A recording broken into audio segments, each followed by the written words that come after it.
नमस्कार।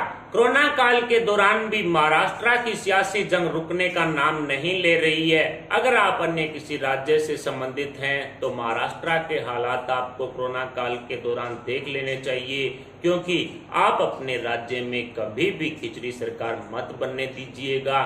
जो भी सरकार आप जिस भी राजनीतिक पार्टी को दें, एक मजबूत सरकार दें।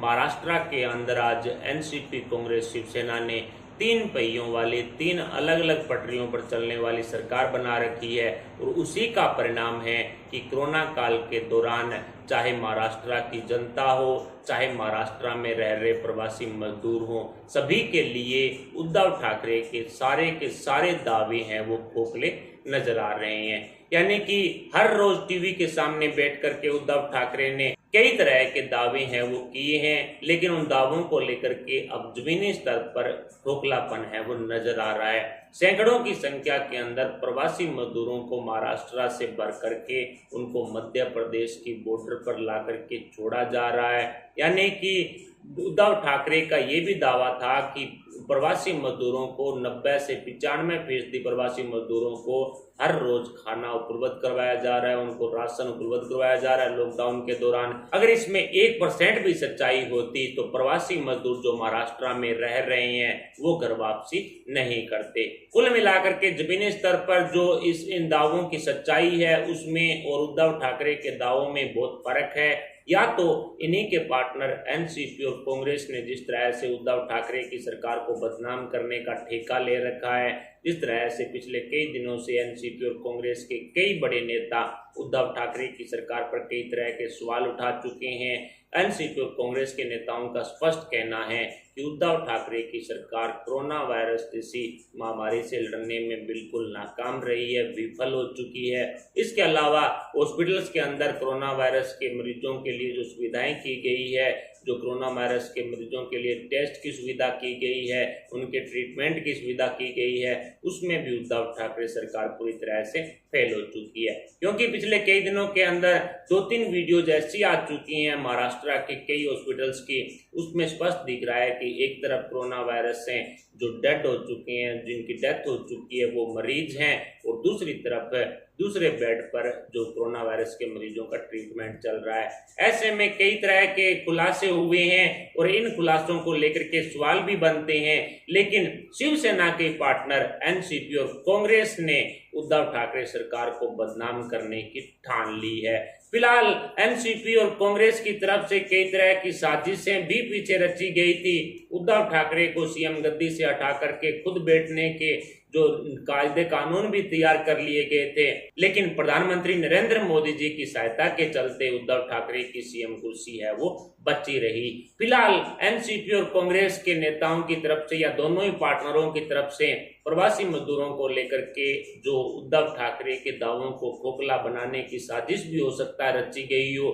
यानी कि उद्धव ठाकरे की तरफ से जो दावे किए जा रहे हैं उसका 10% भी जमीनी स्तर पर सच्चाई नहीं है। ऐसे में कहीं ना कहीं राशन वितरण करने वाले प्रवासी मजदूरों में जो राशन वितरण करते हैं उनको लेकर के कहीं ना कहीं कोई ना कोई जो स्टॉप है वो जरूर लगाया गया है, और यही कारण रहा है कि प्रवासी मजदूर हर रोज सैकड़ों की संख्या में अपने घर वापसी को निकल रहे हैं। जिसको जो साधन मिल रहा है उसी पर निकल रहा है। कोई पैदल चल रहा है, कोई साइकिल पर जा रहा है, कोई प्राइवेट ट्रक पर जा रहा है, कोई प्राइवेट बसेस पर जा रहा है। हालांकि इसी बीच श्रमिक ट्रेन भी लगाई गई थी, और जिस तरह से सैकड़ों की संख्या के अंदर महाराष्ट्र में रह रहे प्रवासी मजदूरों को मध्य प्रदेश की बॉर्डर पर लाकर छोड़ा जा रहा है, तभी जो मध्य प्रदेश के मुख्यमंत्री शिवराज सिंह चौहान, उन्होंने मजदूरों से अपील भी की थी कि आप जहां भी हैं वहां सुरक्षित रहें। आपको वापस लाने की घर वापसी की तैयारियां चल रही है, व्यवस्था की जा रही है।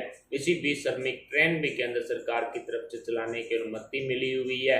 कुल मिलाकर के श्रमिकों की घर वापसी के लिए मध्य प्रदेश की शिवराज सिंह सरकार तो चिंतित है, लेकिन उद्धव ठाकरे की सरकार की तरफ से सैकड़ों की संख्या में जो मजदूरों को ट्रकों में भरकर उनको वापस घर वापसी है वो करवाई जा रही है। घर वापसी नहीं बल्कि मध्य प्रदेश की बॉर्डर पर ला करके छोड़ा जा रहा है। ऐसे में बताया जा रहा है कि उनमें मध्य प्रदेश, यूपी सहित कई राज्यों, बिहार सहित कई राज्यों के जो प्रवासी मजदूर उनमें शामिल हैं। कुल मिलाकर के उद्धव ठाकरे की शिवसेना सहित उद्धव सरकार पर जो सवाल तो उठ ही रहे हैं, लेकिन इन्हीं के पार्टनर एनसीपी कांग्रेस शिवसेना ने इनको बदनाम करने की ठान ली है। अगर आप भी किसी ऐसे राज्य से हैं जहां एक पार्टी की सरकार बनी हुई है तो आप बहुत खुश नसीब हैं, और भविष्य में ठान लीजिए महाराष्ट्र के हालात देखकर कि आप अपने राज्य के अंदर कभी भी खिचड़ी सरकार नहीं बनने देंगे। जिस भी पार्टी की सरकार बनाएंगे तो मजबूत सरकार बनाएंगे, ना कि एनसीपी कांग्रेस शिवसेना जैसी सरकार बनाएंगे जिनके नेता आपस में लड़ते बिगड़ते रहते हैं। ऐसे में इन लड़ने भिड़ने वाले जो नेताओं को लेकर के महाराष्ट्र की जनता काफी परेशान है। महाराष्ट्र की जनता के लिए किसी तरह का जो भलाई के बारे में नहीं सोचा जा रहा है, उनके लिए किसी तरह की योजनाएं नहीं बनाई जा रही है, प्रवासी मजदूरों को घर वापसी के लिए कोई व्यवस्था नहीं की जा रही है।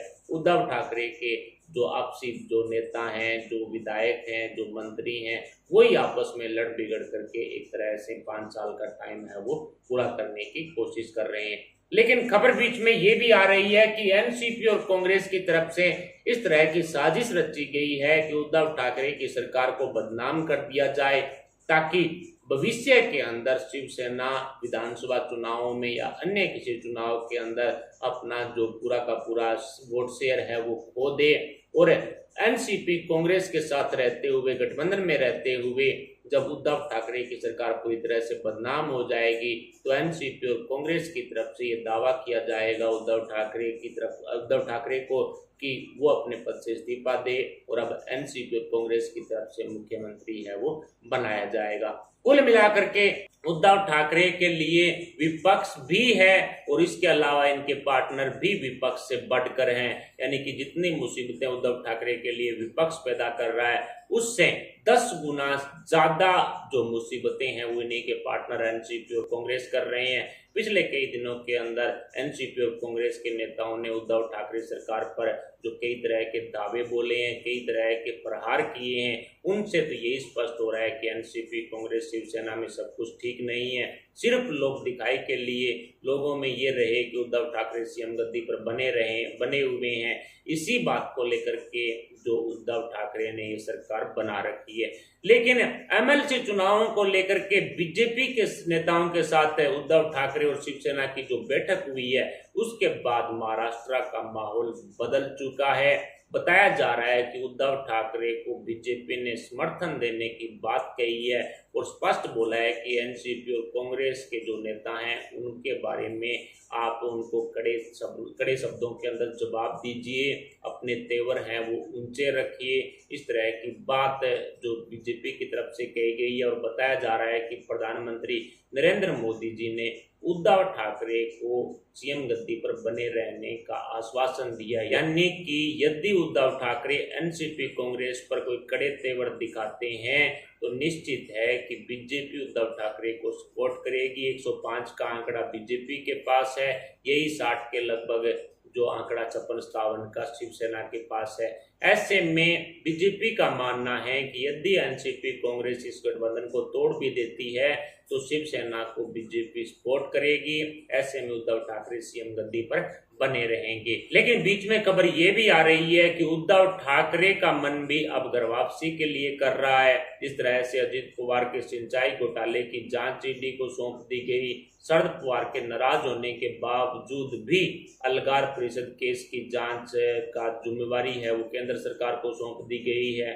और इसके अलावा पालघर मामले में एनसीपी और ये जो कांग्रेस अपने नेताओं को या फिर ईसाई मिशनरी जैसे संगठनों को, काश्तकारी संगठनों को, इनको बचाने में, वामपंथियों को बचाने में जुटी हुई थी, उनको लेकर के भी बताया जा रहा है कि उद्धव ठाकरे सीबीआई को इसकी जांच है, पालघर केस की जांच है वो सौंप सकते हैं। यानी कि बहुत कुछ अब महाराष्ट्र के अंदर बदल चुका है। लेकिन जिस तरह से शिवसेना ने बैकफुट पर आकर के जो एनसीपी और कांग्रेस के साथ मुस्लिमकरण की कांग्रेस नीति को अपनाकर सरकार बनाई है, उससे शिवसेना को काफी घाटा हो रहा है। स्पष्ट देखा जा रहा है कि उद्धव ठाकरे की खिलाफत महाराष्ट्र में काफी ज्यादा बढ़ चुकी है।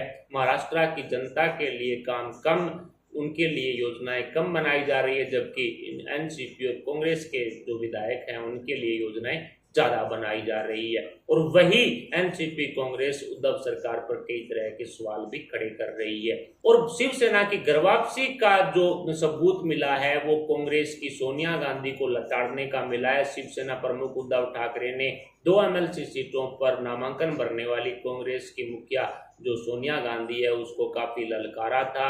उसके बाद ही सोनिया ने डर के मारे एक सीट पर ही नामांकन भरा है।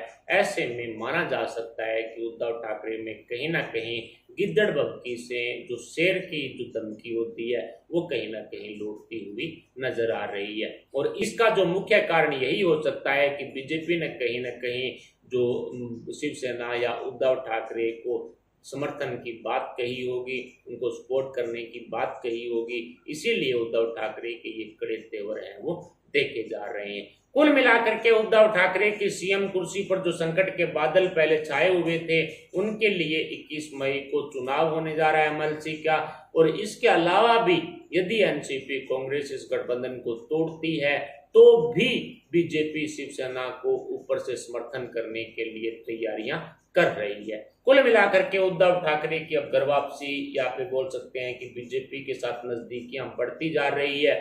और माना जा रहा है कि प्रधानमंत्री नरेंद्र मोदी जी और आरएसएस के इशारे पर शिवसेना घर वापसी कर सकती है। फिलहाल उद्धव ठाकरे और शिवसेना की घर वापसी पर आपके क्या विचार हैं? क्या उद्धव ठाकरे और शिवसेना घर वापसी करेंगे? क्या बीजेपी उद्धव ठाकरे को समर्थन कर रही है? इस पर आप अपने विचार में कमेंट बॉक्स में बता सकते हैं। साथ ही वीडियो को लाइक जरूर कर दीजिएगा। अभी के लिए इतना ही।